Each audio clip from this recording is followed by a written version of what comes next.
তো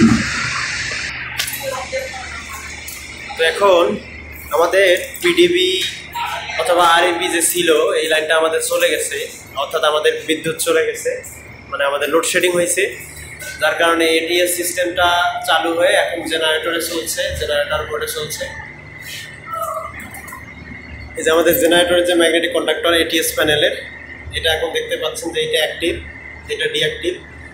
তো সাথে সাথে যখনই মূলত কারেন্ট চলে আসবে, অর্থাৎ পিডিবি বা আরইবি লাইন চলে আসবে, সাথে সাথে জেনারেটর অফ হয়ে আবার এই ম্যাগনেটিক কন্ডাক্টর অর্থাৎ যে গ্রিডের ডিস্ট্রিবিউশন লাইন, এই ডিস্ট্রিবিউশন লাইন থেকে আমাদের আবার চলা শুরু করবে। তো এটিএস প্যানেল হচ্ছে অটোমেটিক ট্রান্সফার সুইচ।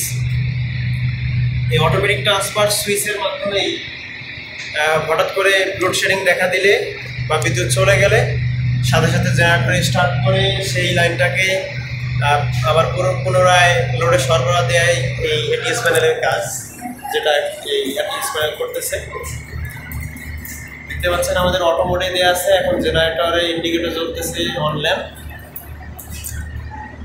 পাশাপাশি এখানে এটিএস এর যে সার্কিটটা রয়েছে, দুইটা টাইমার, একটা রিলে, পাশাপাশি দুইটা ম্যাগনেটিক কন্ডাক্টর।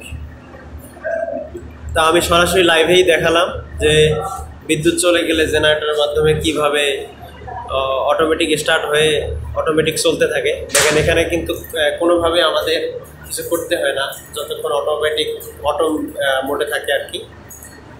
তো যদি কখনো অটো মোডের প্রবলেম হয় তখন আর কি আমাদের ম্যানুয়ালে দিতে হয়, আমরা ম্যানুয়ালে দিই। ম্যানুয়ালে তখন আমাদের এই পুশ বাটন সুইচের মাধ্যমে আমরা জেনারেটরকে স্টার্ট করি। এখান থেকে এখানে অন সুইচ প্রেস করলেই অটোমেটিক জেনারেটর স্টার্ট হয়ে যাবে, এটা ম্যানুয়াল মোডে আর কি।